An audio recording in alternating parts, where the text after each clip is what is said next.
Buenas tardes, ¿me escuchan? Buenas tardes, doctora, sí le escuchamos.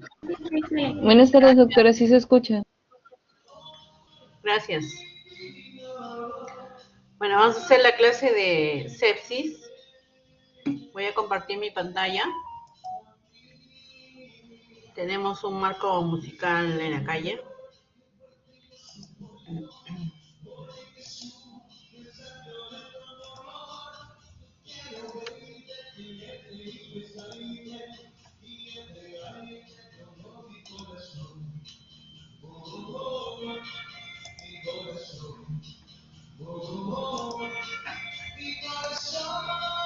¿Pueden decirme, por favor, si miran mi diapositiva? Sí, doctora. Sí se ve, doctora. Gracias.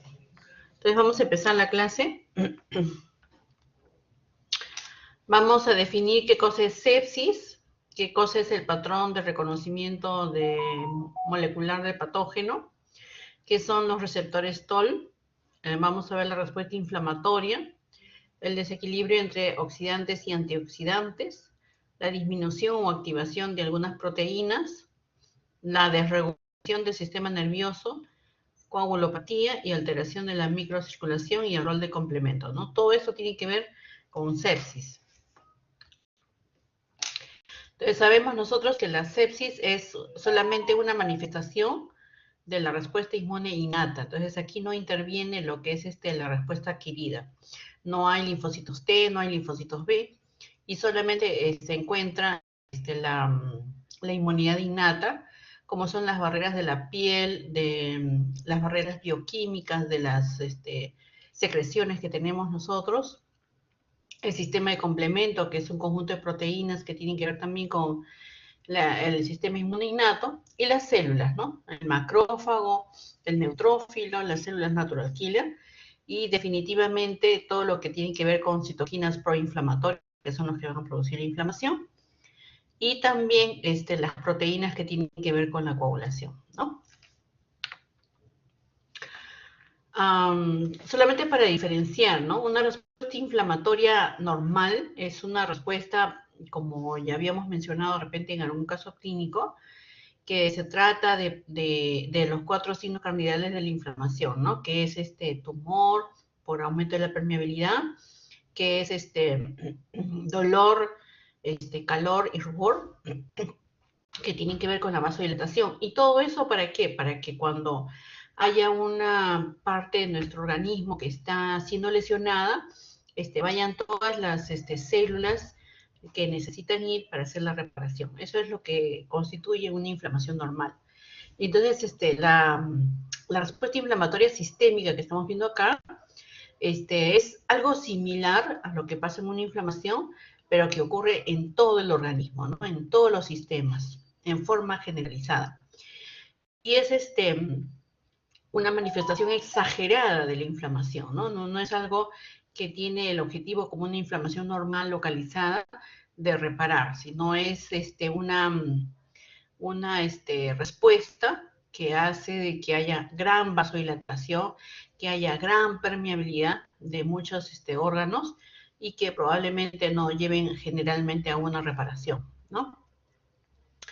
Entonces, esta respuesta inflamatoria sistémica, así como ocurre, por ejemplo, la calor en forma local, también ocurre fiebre, ¿no? En forma general. Fiebre, taquicardia, va a ocurrir también hiperventilación, va a ocurrir también disminución de los leucocitos, aumento de los leucocitos, todo eso que lleva a una inflamación. Entonces, cuando hablamos de respuesta inflamatoria sistémica, significa que nuestro cuerpo está exageradamente inflamado, ¿ya? Y no necesariamente es una infección. Solamente puede ser de repente una pancreatitis que no tiene una infección, puede ser una cirugía, ¿no? Un paciente va a una cirugía y después de la cirugía comienza a tener fiebre. No necesariamente quiere decir que hay una infección, sino es el cuerpo que está reaccionando contra alguna noxa, ¿no? Las quemaduras también pueden producir, ¿no? No necesariamente ser una infección. Pero si supongamos esta respuesta inflamatoria, la fiebre, la taquicardia, la taquipnea, el aumento o disminución de los leucocitos, todo esto está, si estuviese además acompañado de un foco infeccioso, entonces ahí se llama sepsis, ¿ya?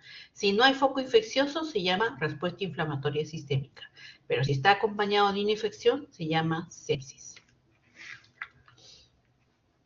La definición, de acuerdo a una sociedad europea, la sepsis es una disfunción orgánica, es decir, dejan de funcionar varios órganos, ¿no?, a partir de una respuesta anormal de la inflamación y que esta respuesta anormal es debido a una infección, ¿no? Esta es la definición de una sepsis.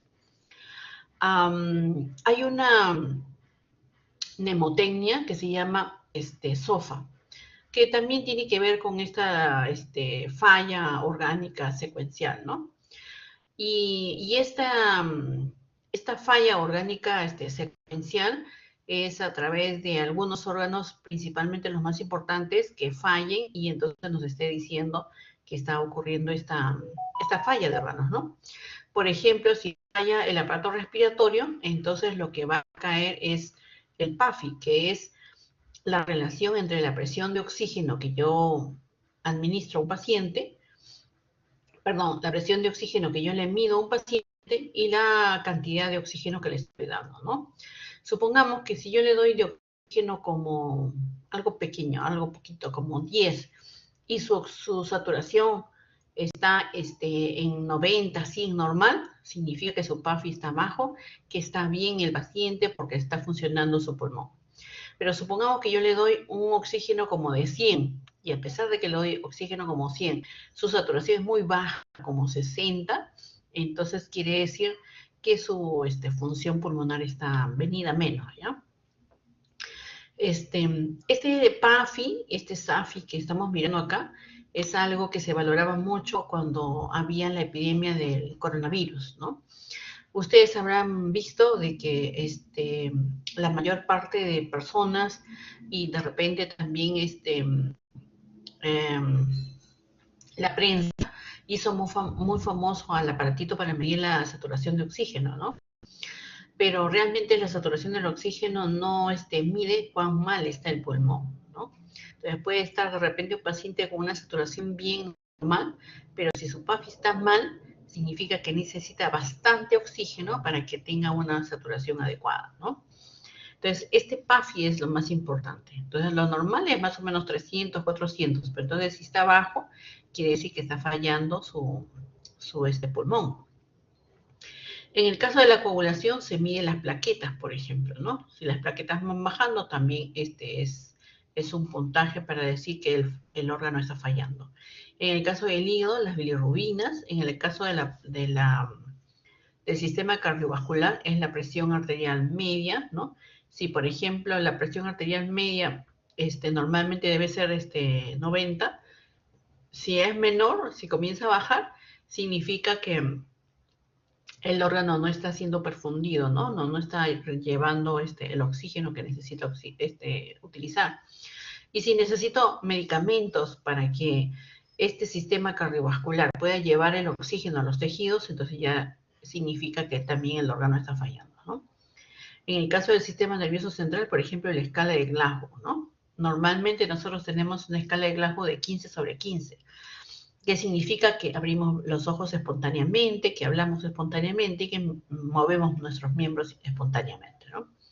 Entonces, cuando se deja de hacer algo de esto, entonces también va bajando la escala de Glasgow. Y en el caso del sistema renal, es la creatinina, ¿no? Apenas comienza a subir la creatinina, quiere decir que está haciendo una falla renal. Entonces, se mide estas variables para decir si estos órganos están fallando o no y determinar si el paciente, pues a través de una infección, está haciendo una reacción muy inadecuada y por lo tanto conlleva a una falla de órganos, ¿no? Muy bien. Y cuando yo tengo una presión muy baja y esta presión muy baja no mejora a pesar de que le doy líquidos o le doy medicamentos, entonces estamos hablando de un shock séptico, ¿no? Que ya hemos tratado en la clase anterior. Entonces, dentro de la fisiopatología de la sepsis van a haber todos estos componentes, ¿no? Van a haber una respuesta inflamatoria, va a haber una alteración de la microcirculación, va a haber un compromiso de las proteínas del complemento, va a haber una alteración de la coagulación, va a haber una desregulación del sistema nervioso, va a haber un desequilibrio entre sustancias oxidantes y antioxidantes y también la producción o disminución de algunas proteínas. Como hemos dicho, la sepsis tiene que ver con una infección. Entonces tenemos que ver qué gérmenes pueden producir sepsis. En general, cualquier microorganismo puede producir una sepsis. Desde bacterias, cocos, micobacterias como el bacilo de la tuberculosis, hongos, ¿no? Desde cualquier tipo de infección puede desencadenar una sepsis. Los más importantes son los gram negativos porque van a producir una gran sepsis, ¿no? ¿Y qué parte del germen, del bacilo gram negativo va a producir esta respuesta normal de nuestro cuerpo? Solamente una parte nada más, ¿no? O sea, yo tengo acá todo, por ejemplo, todo el microorganismo con sus pilis, con sus flagelos, con su pared, etcétera, y solamente una parte de la pared que se denomina lipopolisacárido es el único que me va a despertar esa respuesta inmunológica. Es decir, si yo tuviese una infección por un microorganismo que no tuviese este lipopolisacárido, un gran negativo que no tuviese un lipopolisacárido, entonces no voy a tener fiebre, no voy a tener manifestaciones generales, nada, pero sí voy a tener infección, ¿no? Como ocurrió, por ejemplo, en el coronavirus también, ¿no? Es un virus que producía que uno no se sienta mal, ¿no? Pero no por eso, no porque no tenía este componente, ¿no? Sino por otras razones, pero algo parecido ocurriría, ¿no?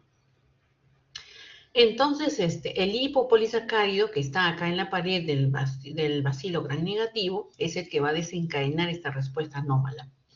Y esta sustancia que va a desencadenar esta respuesta inflamatoria anómala se llama PAM. PAM, que es la abreviación de patrón molecular asociado al patógeno, ¿ya?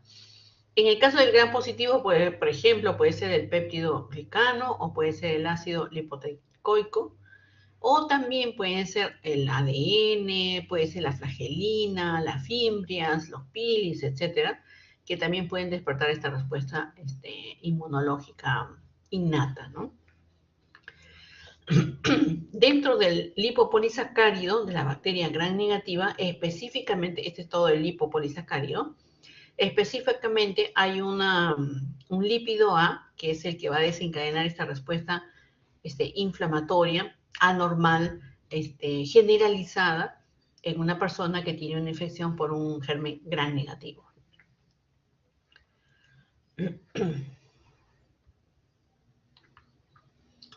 Entonces, vamos a ver ahora esta respuesta inflamatoria que está desencadenando esta bacteria gram negativa. Perdón.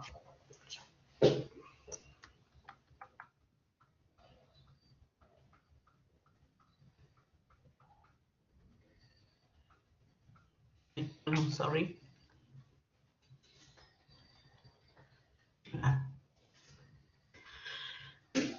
En resumen, yo tengo la bacteria gram negativa que tiene su lipopolisacárido, que es el PAM, ¿no? El patrón de reconocimiento de patógeno, que me va a desencadenar la respuesta inflamatoria. Entonces, tiene que ingresar a la célula del sistema inmune innato, en este caso el macrófago, y entonces se van a liberar ciertas sustancias, como por ejemplo el óxido nítrico inducible, otras moléculas coestimuladoras, citoquinas proinflamatorias, interleuquinas, activación de proteasas, activación de complemento, y esto es lo que va a hacer la representación de los síntomas del SIRS, o de la respuesta inflamatoria sistémica, o de sepsis en este caso, porque está asociado a una infección, ¿no? Perdón.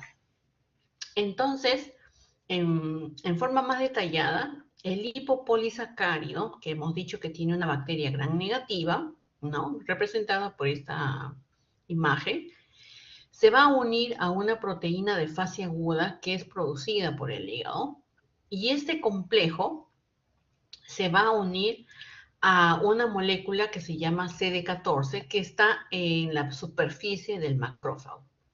Entonces, cuando yo tengo el CD14 más la proteína de la fase aguda del hígado, más el lipopolisacárido, todo este componente, entonces recién puede ingresar a la célula. Pero para ingresar a la célula necesita también a un receptor. Este receptor se llama receptor Toll-like. En el caso de la bacteria gram negativa es el número 4 y en el caso de la bacteria gram positiva es el número 2. ¿Por qué se llama receptor Toll-like a esta molécula que va a servir de ingreso de este complejo? Porque se encontró que este receptor se parecía a un receptor que se encontraba también en la mosca, ¿no? Entonces, cuando se vio que también el macrófago también tenía este tipo de receptor, por eso se llamó receptor Toll-like, ¿no? El receptor que se parece a. Como ven ustedes, no solamente el 4 es el único receptor que hay, ¿no? Hay muchos más receptores. Los más importantes tenemos acá. Tenemos a 6 receptores que son transmembrana, y aquí está el receptor TLR4 y el TLR2, el TLR4 que es para la bacteria gram negativa y el TLR2 que es para la bacteria gram positiva. Pero además, intracelularmente también tenemos otros receptores que principalmente funcionan para las gérmenes virales, ¿no? Entonces, ¿qué pasa? Cuando todo este complejo que hemos dicho, el lipopolisacárido, la proteína de fase aguda producida por el hígado, el CD14 que se encuentra en la superficie del macrófago, todo esto se une al receptor Toll-like de tipo 4, en el caso de la bacteria gram positiva, entonces se va a unir y va a atravesar la célula. Cuando atraviesa la célula, va a activar una proteína que se llama proteína adaptadora MID88 dependiente. Y esta proteína adaptadora va a activar otras proteínas y otras quinasas para que finalmente a nivel del núcleo pueda activar al factor nuclear kappa beta. ¿Para qué necesita activar al factor nuclear kappa beta? Para que produzca, sintetice las citoquinas proinflamatorias. Puede haber también otra vía, que es del MID88 independiente, donde va a producir la activación de otra proteína adaptadora y también va a activar otro tipo de quinasas, y finalmente también a nivel del núcleo va a activar a la IRF3, que también se comporta como el factor nuclear kappa beta, que va a producir la codificación para la síntesis también de citoquinas proinflamatorias. La citoquina proinflamatoria que se va a sintetizar en primer lugar es el factor de necrosis tumoral alfa. Y después de que se produce el factor de necrosis tumoral alfa, recién se va a producir la interleuquina 1, la interleuquina 6, la interleuquina 8, que tienen que ver con el proceso inflamatorio, ¿no? Con las citoquinas proinflamatorias. Pero si estamos hablando de la otra vía, entonces lo que se va a producir más es el interferón gamma, que tiene que ver con la activación para la muerte de virus, la interleuquina 10, sustancias reactantes como el anión superóxido, también el óxido nítrico y caspasas que tienen que ver también con la apoptosis de las células. Entonces, generalmente, casi todos los receptores Toll-like que hemos visto, todos, casi la mayoría, van a ir por la vía del MID88 dependiente, ¿no? Por la vía de la proteína adaptadora MID88 dependiente. Solamente el receptor TLR3, que tiene que ver con un virus, que va a tener una proteína adaptadora que se llama TRIF, en lugar del MID88 dependiente, va a ir por esta vía que es no MID88, ¿no?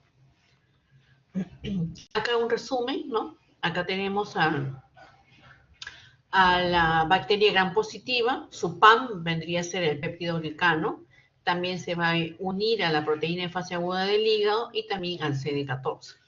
Hemos dicho que si la bacteria es gram positiva, va a tener un receptor toll-like diferente, que es el número 2, y que va a producir la activación de otras quinasas para producir la activación del factor nuclear kappa beta. Y como les dije, el factor nuclear kappa beta se activa para producir la transcripción de la síntesis de citocinas. Y la primera citocina que se va a producir es el factor de necrosis tumoral alfa, ¿no? Entonces, una vez que se han producido las citoquinas, factor de necrosis tumoral alfa, la interleuquina 8, la interleuquina 1, la interleuquina 6, etcétera, en los macrófagos, estos van a ir a los diferentes órganos para producir, ¿qué? Producir la inflamación, atracción de neutrófilos, el rodamiento de estos neutrófilos, el anclaje de los neutrófilos a través de las integrinas y después la diapedesis del neutrófilo que tiene que ir hacia el sitio de la lesión. Pero además va a producir activación de proteasas, leucotrienos, agentes oxidantes, óxido nítrico que va a producir vasodilatación y también la atracción de mediadores inflamatorios como la histamina, bradina, que van a producir aumento de la permeabilidad vascular. Entonces, hablando de las citoquinas proinflamatorias, como les dije, el factor de necrosis es la primera interleuquina proinflamatoria que se va a producir. Es la citoquina máster, reguladora máster. Después de esta, recién se produce la interleuquina 1, la interleuquina 6. Pero además también va a producir la expresión de estas células que van a atraer a los neutrófilos y los van a pegar hasta el endotelio, ¿no? También, como les dije anteriormente, va a producir las citoquinas 1, 6, 8, que van a tener que ver con las citoquinas proinflamatorias, ¿no? Y activa también el sistema de la coagulación. En el caso de la interleuquina 1 es muy famoso por ser un pirógeno endógeno, es decir, es el que va a producir las manifestaciones de la temperatura de la fiebre. La interleuquina 6, que tiene que ver principalmente con la activación del linfocito T o B, pero principalmente la respuesta de la fase aguda. Y tenemos también citoquinas antiinflamatorias. Una de las citoquinas antiinflamatorias es la interleuquina 10. Entonces, esta interleuquina tiene propiedad inmunosupresiva. Vamos a ver más adelante que uno puede tener citoquinas proinflamatorias y citoquinas antiinflamatorias. Entonces, si, por ejemplo, predominan las antiinflamatorias como la interleuquina 10, el paciente no va a tener ninguna manifestación y cualquier infección se va a desarrollar con mayor prontitud, ¿no? Y no va a haber quien lo contenga. En cambio, si las citoquinas que predominan son las proinflamatorias, entonces va a haber una gran manifestación clínica frente a una infección, ¿no? Y como ya conocemos, estas mediadores de la inflamación, lo que van a producir es aumento de la permeabilidad vascular, ¿no? Principalmente. Acá está, como les dije, ¿no? Tenemos citoquinas proinflamatorias, citoquinas antiinflamatorias. Dentro de ellas tenemos acá la interleuquina 10, ¿no? Entonces, si yo tengo bastantes citoquinas proinflamatorias, me va a producir un gran componente inflamatorio. Si yo tengo las antiinflamatorias, un gran componente inmunosupresor, ¿no? Luego vamos a ver que hay desequilibrio entre los oxidantes y antioxidantes. También de nosotros tenemos oxidantes y antioxidantes en equilibrio, ¿no? Entonces, cuando entra la bacteria con su PAM y va a activar al macrófago, como ya hemos mencionado, ¿se acuerdan que ustedes dentro de las interleuquinas proinflamatorias también va a activar a las sustancias reactantes, tanto del oxígeno como del nitrógeno? A la hora que activan estas sustancias van a inhibir la translocación de factor que se llama el NRF2. Y a la hora que se inhibe esta translocación, se disminuye entonces la producción de enzimas antioxidantes, ¿no? ¿Qué pasa si yo tengo más oxidantes y no tengo antioxidantes? Lo que se va a producir entonces es un desbalance, ¿no?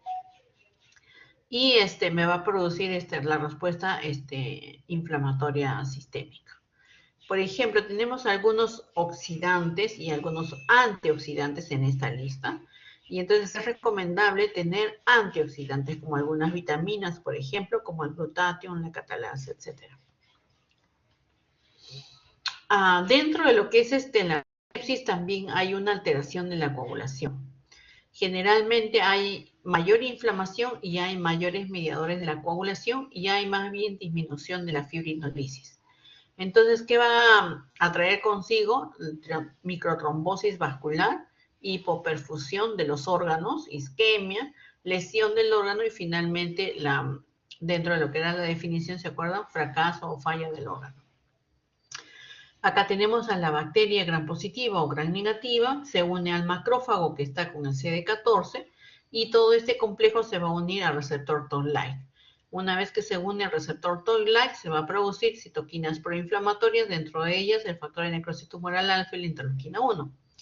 ¿Qué van a hacer? Van a activar al al factor tisular, y ustedes saben que la activación del factor tisular va a conllevar a la formación de trombos. Pero además se va a producir también la activación del factor plaquetario y del leucotrienos y del ácido araquidónico, que directamente pueden producir un daño o una injuria a nivel de los órganos. Pero también estas citoquinas van a inhibir al inhibidor del activador del plasminógeno, también conllevando a una disminución de la fibrinolisis. Por lo tanto, se va a formar coágulos y estos coágulos van a producir una trombosis microvascular y esta trombosis va a producir una isquemia de los órganos y finalmente falla de los órganos, ¿no? Más o menos algo parecido como lo que está acá, ¿no? Activación del factor tisular, disminución de la proteína C, y hay disminución de la fibrinolisis. Y más bien lo que se va a formar es la producción de trombos.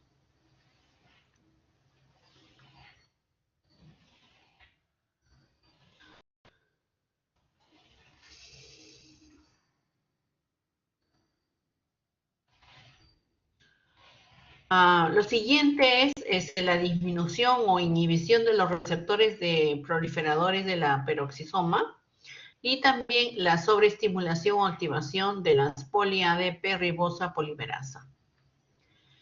Ambas van a producir la activación o la disminución de estos receptores nucleares, van a producir disminución de la producción de ATP. Y esta disminución de la producción de ATP va a producir una disminución de la función de la mitocondria.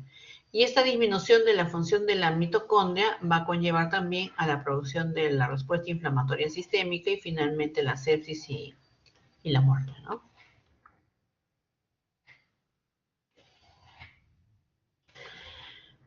También hay una desregulación del sistema nervioso autónomo, ¿no? Entonces tenemos, por ejemplo, al lipopolisacárido, que va a ser el estímulo del proceso inflamatorio con la producción de citocinas, y estas citocinas proinflamatorias van a ir a través del sistema nervioso autónomo, ¿no? Y van a producir una estimulación a nivel de la adrenal, y va a producir también de los catecolamines.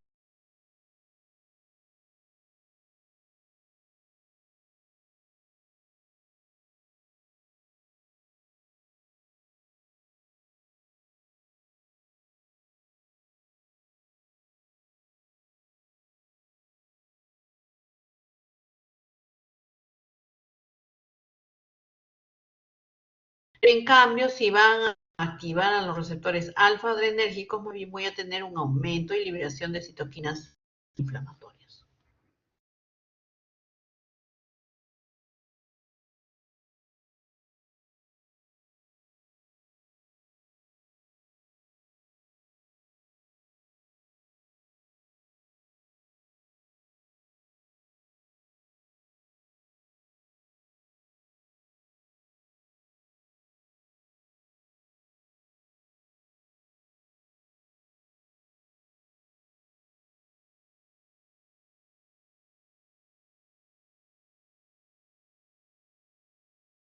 la liberación de citoquinas proinflamatorias como el factor de necrosis tumoral alfa, por ejemplo, ¿no?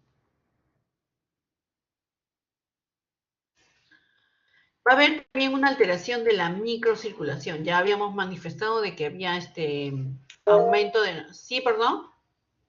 Doctora, sí se desconectó. ¿Podría repetir la diapo anterior? Se desconectó y estuvo conectándose y reconectándose. Ok. ¿Ahí o la anterior? Esa, doctora. Ya.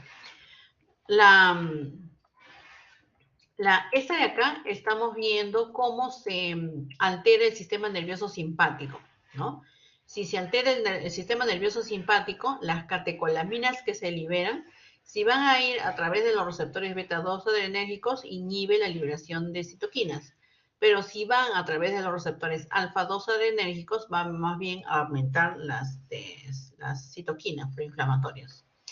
En el caso del parasimpático, que es otro tipo de nervio vegetativo, cuando va hacia el sistema nervioso central, ¿no? A través del tronco y ganglio celíaco, lo que va a producir es otro tipo de receptor, que es el receptor alfa 7N-acetilcolina.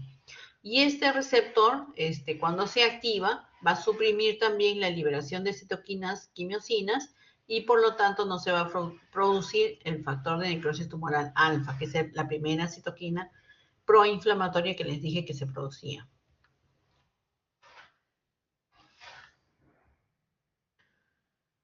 Ahora vamos a ver una alteración de la microcirculación. Les dije que había un aumento de la coagulación, ¿no? En una sepsis. Pero no solamente ocurre eso, sino también una capa del endotelio se llama glicocálix. Y este glicocálix lo que produce es ¿cómo se dice? Una capa que impide la salida de proteínas, ¿no? Y entonces en estos casos de sepsis puede estar alterado y puede salir líquido y pueden salir proteínas. También hay formación de microtrombos, que es lo que ya habíamos mencionado. También hay una disfunción del endotelio, y cuando hay disfunción del endotelio, aumenta las sustancias vasoconstrictoras y también las sustancias procoagulantes, ¿no? También hay adhesión de los elementos formes, como por ejemplo las plaquetas, los glóbulos rojos, etcétera, dentro del endotelio, produciendo también trombosis. Hay una alteración también de la deformidad. Ustedes saben que el glóbulo rojo tiene una forma bicóncava y sin núcleo para que pueda deformarse y poder ir por la microcirculación. En este caso de la sepsis no se puede desarrollar esta deformación, ¿no? Del glóbulo rojo. Entonces, todo esto va a actuar para que haya una disminución de la perfusión de un órgano y pueda fallar este órgano.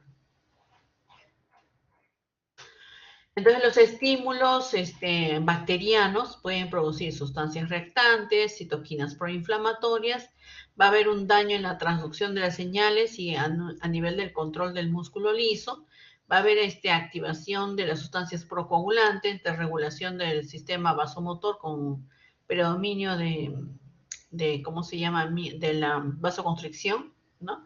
Y eso va a comprometer la función del endotelio. Va a haber también producción de óxido nítrico inducible y se va a producir shunts, ¿no? Y finalmente el rol del complemento. Ustedes saben que el complemento, ya sea por la vía alterna, que es una activación a través del microorganismo, o la vía clásica, que es a través de la producción de antígeno anticuerpo, o de la vía de lectina, se va a producir una serie de activación de proteínas no sucesivas que van a llegar al C3A principalmente, produciendo también un proceso inflamatorio. Y cuando vayan a activar al C3b, va a producir una opsonización y fagocitosis de la bacteria. Y cuando activen a la proteína C5a, principalmente, nuevamente inflamación, hasta que llega a activar a un complejo que se llama el complejo de ataque a la membrana, que es cuando se activa el complemento C6, C7, C8, C9, y se va a producir un poro, ¿no? Este poro. Y este poro lo que va a producir es un aumento de la permeabilidad y por lo tanto va a ingresar agua hacia el microorganismo y va a producir una lisis de este microorganismo. Entonces, finalmente, una bacteria, a través de su lipopolisacárido, en el caso del gran negativo, se tiene que unir a la proteína de la fase aguda y se tiene que unir al CD14 para activar el macrófago. Cuando se activa el macrófago, a través del MID88 dependiente, se va a producir citoquinas proinflamatorias. Estas citoquinas proinflamatorias van a actuar a nivel del endotelio, produciendo marginación del neutrófilo, tracción, marginación del neutrófilo, coagulación intravascular diseminada, y también cuando vaya hacia el endotelio va a producir síntesis de óxido nítrico y vasodilatación. Finalmente va a bajar ¿cómo se llama? La resistencia vascular periférica. Va a haber una hipoxia celular, va a aumentar los radicales libres, especialmente de oxígeno. Va a haber una acidosis láctica, falla de los órganos y probablemente la muerte, ¿no? Muy bien, entonces como conclusión, la sepsis es una condición de manifestaciones clínicas causadas por una infección. No se olviden que es solamente inmunidad de tipo innato. Son necesarios los patrones de reconocimiento molecular del patógeno y los receptores TLR para el desarrollo de estas manifestaciones. Las citoquinas interleuquina 8, 6, 1, factor de necrosis tumoral, son conocidas como citoquinas proinflamatorias. También tenemos citoquinas antiinflamatorias como la interleuquina 10, por ejemplo, ¿no? Y también es necesario la activación del complemento y de los factores de coagulación para que se pueda producir también la sepsis. Muy bien, jóvenes. ¿Alguna pregunta?